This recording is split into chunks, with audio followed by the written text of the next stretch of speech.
အခုဆိုလို့ချင်းပြောင်းကြိုင်ခံတဲ့ဖွံ့ဖြိုးပါတီကနေပြီးတော့ငလင်ဘေးဒဏ်တွေပြည်သူများကိုလေဝေးမြို့မှာရှိတဲ့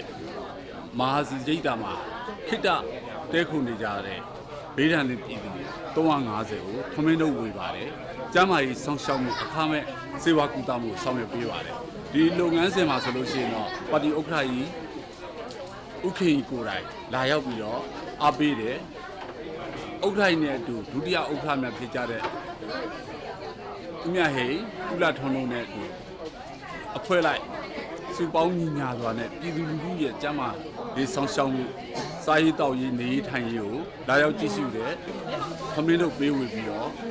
ဆောင်ရွက်မှုများကိုမြင်တွေ့ကြမှာဖြစ်ပါတယ်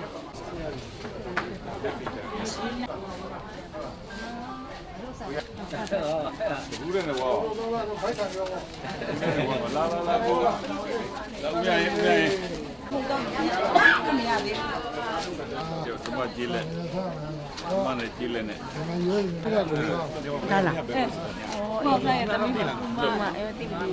မင်းဟောပုတ်တိရင်းကြီးတက်ကလေ3ကန်းလုံးကပြိုကျသွားတော့အဲ့4လွှာ3လွှာပဲကျန်တော့တယ်အဲ့မှာ80အဖွား2ယောက်ကပါသွား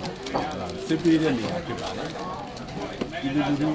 စစ်တပ်တဲ့အများဆုံးစစ်တပ်တဲ့စိတ်များကိုကဘာတဲ့တည်ဆောင်လာပြီးတဲ့အခါမှာကျွန်တော်တို့လက်တွေ့ကြကြအခမဲ့ပေးလို့ရတယ်ဖြစ်ပါတယ်